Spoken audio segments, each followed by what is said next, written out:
My name is Miranda Henley. I'm 44 years old. 3 weeks ago, my phone rang at 6:12 in the morning. It was Peggy Sutton, my mother's next-door neighbor of 18 years. Her voice was shaking. "Honey, your mother's house has been dark for 3 days. I haven't seen her." My mother is 82. She has moderate dementia. She can't drive. She can't walk to the mailbox without someone holding her arm. I called my brother Craig 7 times. 7. He finally picked up on the last one and said 5 words I will never forget. "She wandered off. Stop making a scene." My mother didn't wander off. My mother couldn't wander off. And what I found when I flew to Florida wasn't a confused old woman lost in a neighborhood. It was $340,000 missing from her accounts, a care facility that had never heard the name Dorothy Henley, and a brother who had been lying to every single person in our family for over a year. Before I take you back to that morning, please take a moment to like and subscribe, but only if this story speaks to you. Drop your city and your local time in the comments. I'd love to know where you're listening from. Now, let me take you back to a Tuesday in October, the day my brother's phone went to voicemail for the 7th time. I live in Raleigh, North Carolina. I manage supply chain operations for a mid-sized logistics company. Long hours, tight deadlines, a lot of spreadsheets. I've been doing it for 11 years. I'm a single mom. My daughter Lily is 14, and she's the reason I get up at 5 and don't stop moving until 10 at night. My mother, Dorothy Henley, lives in Claremont, Florida, a small town west of Orlando, quiet streets, old oaks. She taught 2nd grade for 35 years at the same elementary school. Everybody in that town knows her. Everybody calls her Miss Dot. 3 years ago, she was diagnosed with moderate dementia. The kind where she still knows your face, still hums along to the radio, but forgets she already ate lunch. Forgets what month it is. Forgets where she put her shoes, then forgets she was looking for them. My brother Craig is 49. He lives 20 minutes from Mom's house. When her condition worsened 2 years ago, we went through the court process, and Craig was appointed her legal guardian. He also held her durable power of attorney for finances. I agreed to it because it made sense. He was local. I was 700 miles away. I trusted the arrangement. I trusted him. Every month, I sent Craig $1,200 to help cover Mom's expenses. Groceries, medication, the part-time caregiver he said he'd hired. Every Sunday, I called Mom on her iPad for a video chat. That was our routine. But about 2 months before Peggy's call, those Sunday sessions started disappearing. Craig always had a reason. "She's napping. She had a rough night. Maybe tomorrow. The iPad's acting up again." I told myself it was the disease. I told myself she was just having bad days. I didn't want to believe the alternative. Tuesday, October 8th. My alarm hadn't gone off yet when the phone lit up. Peggy Sutton doesn't call early. She's a retired postal worker, 70 years old, and she respects other people's mornings. So when I saw her name at 6:12 a.m., I answered before it rang twice. "Miranda, I'm sorry to call this early." Her voice was tight. "Your mama's house has been dark 3 nights straight. Mail's piling up. I knocked yesterday and the day before. Nobody answered." I sat up in bed. "Did you try Craig?" "I don't have Craig's number, honey. I only have yours." I dialed Craig. Voicemail. Again. Voicemail. A 3rd time. Voicemail. On the 4th call, he picked up. Background noise. A TV? Maybe a bar. "What?" "Craig, Peggy says Mom's house has been dark for 3 days. Where is she?" "She wandered off. I'm handling it. Stop making a scene." "She can't wander off, Craig. She needs help getting to the bathroom." "I said I'm handling it." He hung up. I sat there for 90 seconds staring at the phone. Then I opened the Life 360 app, the one I'd installed on Mom's iPad a year ago so I could check she was home. The dot was gone. The device had been offline for 4 days. I opened my laptop, pulled up flights. Raleigh to Orlando, 10:40 a.m., 1 seat left. I called my manager. "Family emergency. I need at least a week." She didn't hesitate. I called my best friend Shonda and asked if Lily could stay with her. "Of course. Go." Lily stood in the hallway in her pajamas, watching me pack. "Is Grandma okay?" I zipped the bag. "I'm going to find out." I landed in Orlando at 12:47. Enterprise rental counter, mid-size sedan, GPS set to Claremont. 38 minutes on the 429. I pulled into Mom's driveway at 2:15 p.m. The grass in the front yard hadn't been cut in weeks.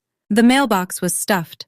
Flyers, electric bill, a Walgreens circular still in plastic wrap. 3 days of newspapers fanned across the porch. The spare key was still under the third ceramic pot, right where it had been since I was in high school. Inside, the house smelled stale. Not rotten, just still, like nobody had opened a window in a while. The refrigerator had a quart of expired milk and a package of sliced turkey that had turned gray. The trash can under the sink was empty, no bag in it. Then I saw the pill organizer on the kitchen counter. It was one of those weekly ones, Monday through Sunday, morning and evening compartments. Thursday through Sunday, 4 days, still full. Little white tablets and blue capsules sitting in their slots untouched. My mother takes blood pressure medication. She takes donepezil for the dementia. She takes a low-dose aspirin every morning. 4 days without any of it. And Craig told me she was fine. I walked through the rest of the house. Her bedroom was made, not the way Mom makes a bed, but flat, tucked military tight, like someone tidied up before leaving. Her reading glasses were on the nightstand. Her purse was in the closet. Then I found it on the kitchen table, half hidden under a stack of junk mail. A single envelope from a place called Lakeview Senior Living. The letter inside was addressed to Dorothy Beckett. Beckett was my mother's maiden name. Nobody had told me she'd been moved anywhere. I drove to Craig's house. It was a subdivision called Eagle Ridge. Newer homes, 2-car garages, HOA-maintained hedges. I'd been there twice in the last 3 years, both times for Thanksgiving. He opened the door in gym shorts and a polo, beer in hand. The surprise on his face lasted half a second before it hardened. "You didn't need to fly down here." "Where is Mom, Craig?" He leaned against the doorframe. "She's at a facility, a good one. She needed 24/7 care, and I couldn't do it anymore." "What facility? What's the name? What's the address?" He scratched his jaw. "Sunrise something, over by the lake." "There's no Sunrise facility in Lake County. I checked on the drive over." "Maybe it's a different name. I don't remember off the top of my head." "You don't remember the name of the place where our mother lives?" His posture shifted, shoulders squared. "You live 700 miles away, Miranda. You send a check and think that makes you involved? I'm the one who bathed her. I'm the one who fed her. Don't come down here acting like you have a say." Behind him, in the hallway, I caught a glimpse of Denise, his wife. She was standing just past the kitchen doorway, arms crossed, face pale. She looked at Craig, then at me. "Craig," she said quietly, "just tell her where Mom is." He didn't turn around. He kept his eyes on me. "Go home, Miranda. I've got it handled." I stepped back from the door. I didn't raise my voice. I didn't need to. "I'm not leaving Florida until I see my mother with my own eyes." He shut the door. The next morning, I walked into the Wells Fargo branch on Highway 27, the one Mom had used for 20 years. I told the teller I needed to see a statement for my mother's account, Dorothy Henley. I gave her date of birth, Social Security, everything I knew. The branch manager came out, mid-40s, reading glasses on a chain. She sat me down at her desk, typed for a minute, then folded her hands. "Miss Henley, I can't share account information with you. The power of attorney on file belongs to a Mr. Craig Henley. He's the only authorized party. I'm her daughter. I understand, but without legal authorization my hands are tied." She paused, then she leaned in slightly, dropped her voice a notch. "I would encourage you to speak with an attorney." It wasn't what she said. It was how she said it. She wasn't brushing me off. She was warning me. I drove back to Mom's house and started going through every drawer, every folder, every envelope. In the filing cabinet in the spare bedroom, I found 3 bank statements from 10 months earlier, the kind they used to mail before everything went digital. The balance on the most recent one, $412,000. That was everything. The money from selling the house in Michigan, 35 years of teaching, Social Security, Dad's small life insurance payout, her entire safety net, in one number. And I was sending Craig $1,200 a month on top of it, 14 months of payments, $16,800, into his hands. Something in my chest shifted. Not panic, not grief. A colder thing. The kind of calm that comes when you stop hoping and start calculating. I picked up my phone and searched. Elder law attorney Orlando.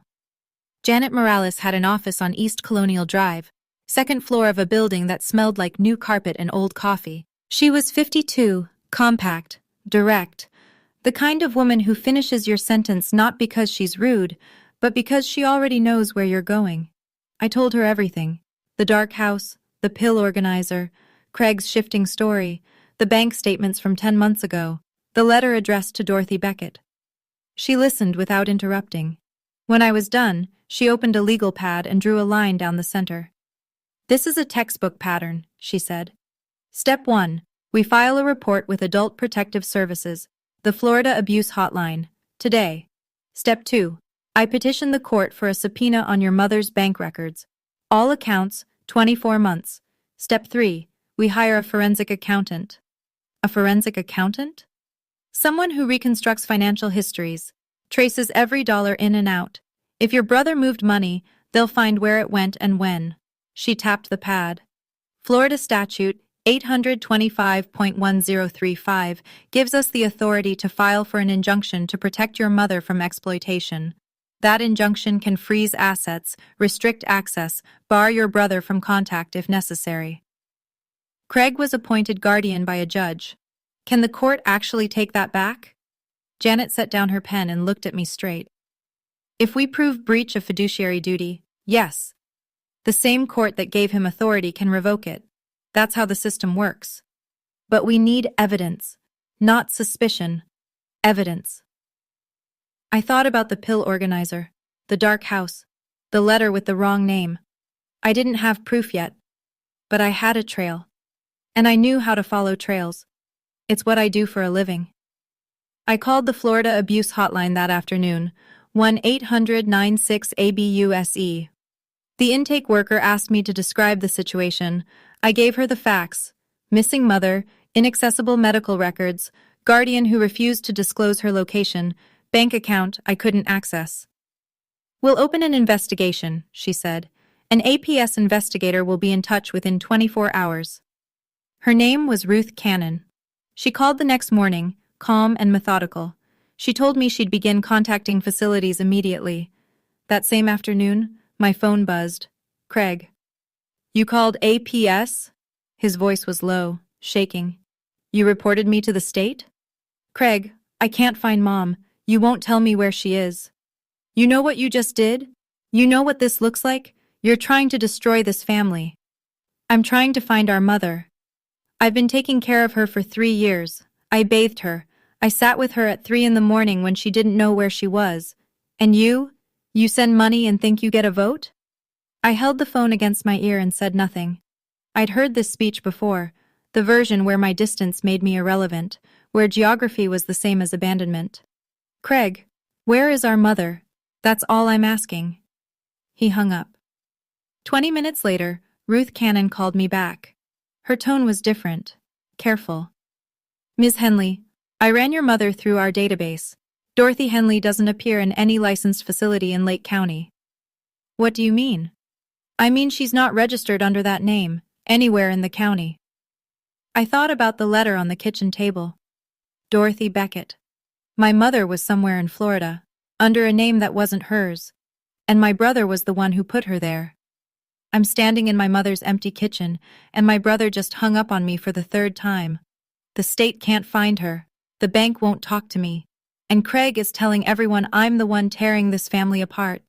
If you've ever tried to protect someone you love and been told you were overreacting, you know exactly where I'm standing right now. If this story is hitting close to home, hit that subscribe button. I don't say that lightly. Now let me tell you what happened when the forensic accountant got involved. Helen Trask didn't look like someone who dismantles financial fraud for a living. She was 58, gray-haired, reading glasses perched low on her nose, and she carried a leather portfolio that looked older than me. CPA, certified in financial forensics, 20 years of elder exploitation cases across 3 states. Janet arranged the meeting at her office, 2 days after the subpoena was filed. Helen sat across from me and asked 15 questions in 10 minutes. Account numbers, bank names, whether Mom had investment portfolios, whether Craig held any businesses, whether there were joint accounts, trusts, or beneficiary designations I knew about. I answered what I could. I need the subpoenaed records, Helen said. 24 months of statements, all accounts. Once I have them, give me 2 to 3 weeks. I'll reconstruct the full financial history, every deposit, withdrawal, transfer, and fee. What will that tell us? Everything. She closed her portfolio. Where the money went, when it moved, who authorized it, whether it matches any legitimate expenditure. I'll build a visual timeline, dates on one axis, dollar amounts on the other, every transaction mapped to its destination. Janet added, "The court granted the subpoena yesterday. The bank has 10 business days to comply." I looked at Helen. "What do you think he took?" She didn't blink. "I don't guess. I trace. The numbers will tell us everything. And if it's bad? Then we'll have a document that tells the judge exactly how bad, in a format no one can argue with." She adjusted her glasses. "Judges don't read spreadsheets, Ms. Henley. They read stories told in numbers. That's what I build." I walked out of that office feeling something I hadn't felt since Peggy's call. Direction. Craig moved faster than I expected. Within 48 hours of the APS report, he'd called everyone. Aunt Barbara, Mom's 76-year-old sister in Lakeland, 2 cousins in Tampa, a family friend from church. All of them got the same story. Miranda is trying to steal Mom's money. Miranda abandoned Mom years ago. Miranda hired a lawyer because she wants control. Aunt Barbara called me first. She was crying. "Miranda, honey, Craig says you're suing him. He says you want the guardianship so you can get to your mama's accounts. Why didn't you talk to the family first?" "Aunt Barbara, Mom was missing for 3 days. Craig wouldn't tell me where she was. He said she's at a nice place near the lake. He said she's comfortable. He told APS the same thing. They can't find her." "Well, maybe it's a mix-up with the name." "It's not a mix-up." Silence. Then, "Craig has been there every day, honey. He takes her to church. He cooks for her. You're the one who left." I let the sentence sit. I didn't correct her. There was no point. Craig had gotten to her first, and the version he built was clean and familiar. The devoted son, the absent daughter. 3 more calls came that day. A cousin I hadn't spoken to in 2 years. A woman from Mom's Bible study. Craig's neighbor. All delivering the same message in different words. "You're wrong. Craig is good. Stop." 12 messages by nightfall. Not one of them asking where my mother actually was. But buried in Aunt Barbara's call was a detail she didn't realize she'd given me. Craig told her Mom was at a nice place near the lake. She likes it there. Near the lake. That was the first real clue. The bank statements arrived at Janet's office on a Thursday. A thick manila envelope stamped confidential. Helen picked them up that afternoon. 5 days later, she called me in. Her laptop was open on the conference table. A timeline filled the screen, color-coded, annotated, stretching across 14 months. "Sit down," she said. The starting balance, 14 months ago, $412,000. The current balance, $68,000. $344,000, gone. Helen walked me through it. 9 wire transfers to 3 separate accounts. 2 of them belonged to Craig personally. The third was an LLC called Henley Hospitality, a restaurant he'd opened 18 months ago that closed 8 months later. Money was still flowing into that LLC months after the doors shut. Then there were the ATM withdrawals, $800 to $2,000 a week, pulled from machines near Craig's house. Helen had matched the merchant codes, a significant portion traced back to online gambling platforms. "Every month," she said, scrolling, $1,200 comes in from a deposit labeled M. Henley. That's you. Every month, that $1,200 moves to Craig's personal checking account the same day. None of it reaches any vendor associated with Dorothy's care." I stared at the line items. My money, Mom's money, all going to the same place. "There's one more thing." Helen zoomed into a recurring monthly payment, $4,200 to Lakeview Senior Care. "The facility charges $2,800 a month for the room your mother occupies. Craig is billing her account $4,200. He's pocketing the difference, $1,400 a month. And the name on the intake?" Helen turned the screen toward me. A scanned document. Admission form. Patient, Dorothy Beckett. "That's her maiden name," I said. I know, Helen said. Someone registered her under a name that wouldn't show up in a standard search. Ruth Cannon from APS put it together first. Near the lake, Aunt Barbara's words. Dorothy Beckett, the name on the intake form. She cross-referenced facilities in Lake County with that name and found it in 20 minutes. Lakeview Senior Care, Tavares, Florida, 40 minutes north of Claremont. Ruth and I drove up together. The facility sat at the end of a residential road. Beige stucco, flat roof, a parking lot with 6 cars. The lobby smelled like floor wax and microwaved meals. The woman at the front desk pulled up the record. Dorothy Beckett, admitted 3 weeks ago, room 14. We walked down a narrow hallway with fluorescent lighting and gray carpet. Room 14 was at the end, the door half open. Mom was lying on a single bed in a room barely larger than a storage closet. The blinds were drawn. No photographs on the wall. No flowers. No books. The woman who taught second grade for 35 years and kept orchids on every windowsill was lying in a room with nothing in it that belonged to her. She was thinner. Her arms looked like they'd lost a season of weight. Her hair was unwashed and flat against the pillow. I stepped inside and said her name. Mom? She opened her eyes, looked at me. 10 seconds of silence. Miranda? Is that you, baby? I sat on the edge of the bed and took her hand. Her fingers were cold. Ruth stood in the doorway, writing in her notebook. She documented what she saw. Signs of inadequate nutrition, medication records that showed gaps, no physician visit logged in 3 weeks. Then she checked the intake form taped to the clipboard by the door. Under next of kin, Craig Henley. Under authorized visitors, none. He hadn't just moved her. He'd sealed her off. 2.5 weeks later, Helen called me into Janet's office for the full presentation. She'd printed the forensic report, 46 pages, bound with a clear cover. But the centerpiece was the visual timeline, now projected onto the conference room screen. 14 months across the horizontal axis, dollar amounts on the vertical. Every transaction was a red dot connected by a thin line to its destination. Craig Henley, personal account, Henley Hospitality, LLC, ATM cash withdrawal. The dots clustered thick in the last 6 months, when the withdrawals accelerated. Total diverted funds, $340,000, Helen said, clicking through slides. $180,000 to Craig's 2 personal accounts, $95,000 to the Henley Hospitality LLC, which, for the record, ceased operations 8 months ago. $65,000 in ATM cash withdrawals, the majority of which correspond to transaction patterns consistent with online gaming platforms. She paused. None of it, not $1, was used for Dorothy Henley's medical care, housing, or personal needs. Janet was taking notes, but she looked up. Will this hold in court? I've prepared a sworn affidavit to accompany the petition. I'll testify if needed. Helen clicked to the final slide, a single image of the timeline, red dots bleeding into Craig's accounts like a medical scan showing where the damage was. This is what changes courtrooms. Judges don't have time to read through bank statements, but when they see 14 months of red dots flowing into one man's pockets, they don't need me to explain it. The picture tells the story. I stared at the screen.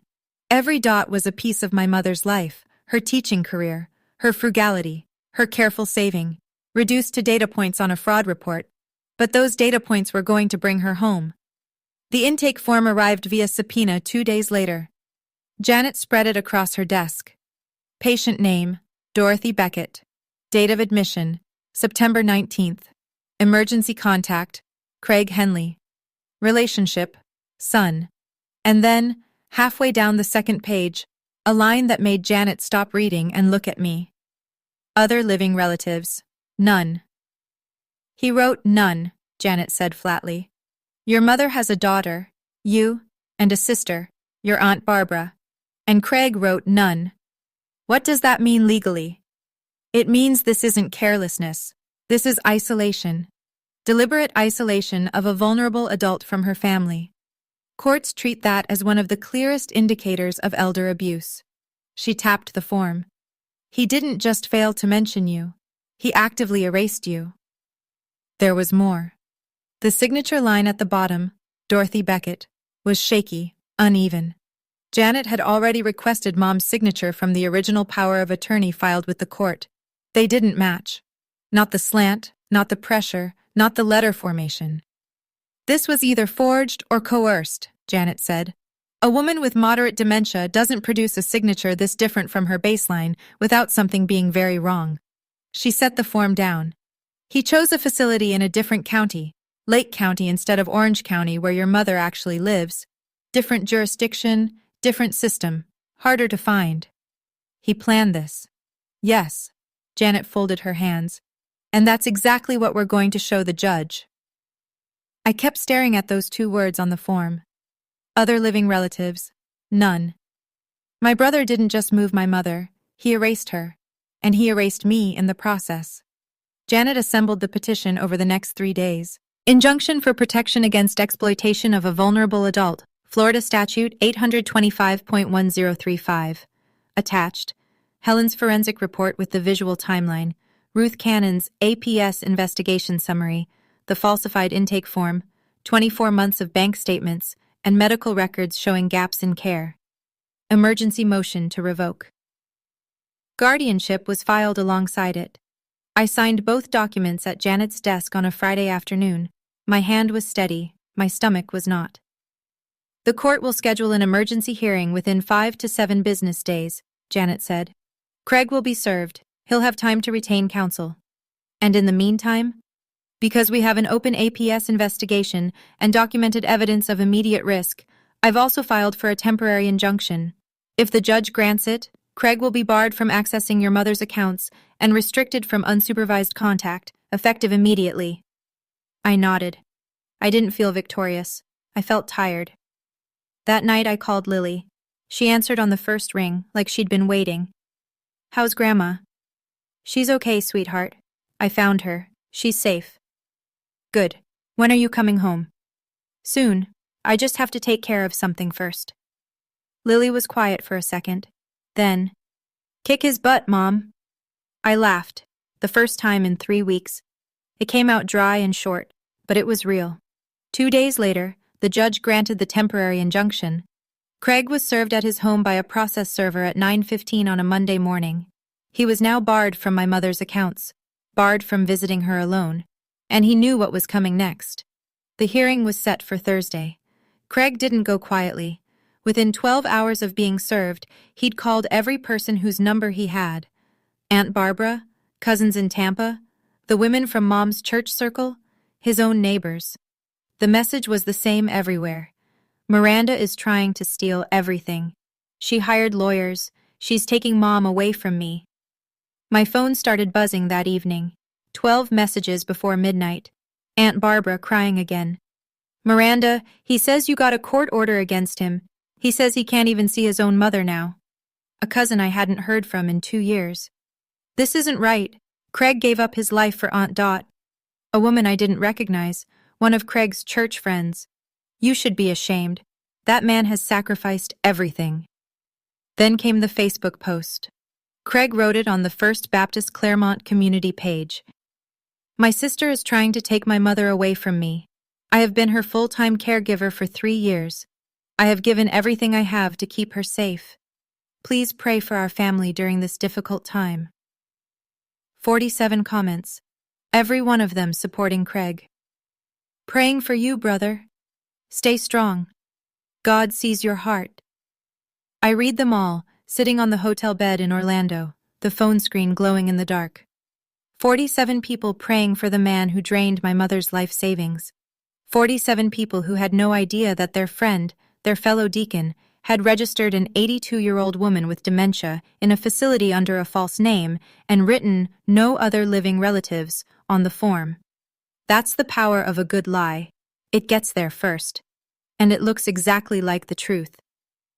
I turned off the phone and set it on the nightstand face down. I went to First Baptist Claremont that Sunday, not to make a scene. I needed to speak with Pastor Thompson. He'd known my family for 15 years. I thought if anyone would listen, it would be him. I didn't get that far. Craig was standing in the fellowship hall, coffee in hand, surrounded by 6 or 7 people. He saw me before I saw him. Well, he said, loud enough for the whole room to hear. Look who decided to show up. This is my sister, the one suing me for taking care of our mother. 20-some people turned. I felt every set of eyes. A woman near the pastry table, silver-haired, pearl earrings, stepped forward. You should be ashamed. Your brother gave up everything for your mama. I didn't respond to her. I looked past her, directly at Craig. The room was quiet. Where is Mom's money, Craig? I said. $340,000. Where did it go? His face reddened, his jaw clenched. You're delusional. You need to leave. That's not an answer. Get out of here, Miranda. I turned and walked toward the door. I didn't argue. I didn't plead. I left the question hanging in that room like smoke.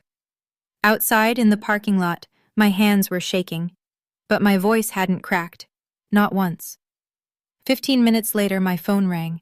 Pastor Thompson. Miranda, I don't know what's true here, but I want you to know something. He paused. Craig stopped bringing your mother to church about 2 months ago. He told me she was too ill. I asked to visit her, and he said the doctors recommended no outside contact. Did you follow up? A long silence. No, I should have. Denise called me on a Tuesday night.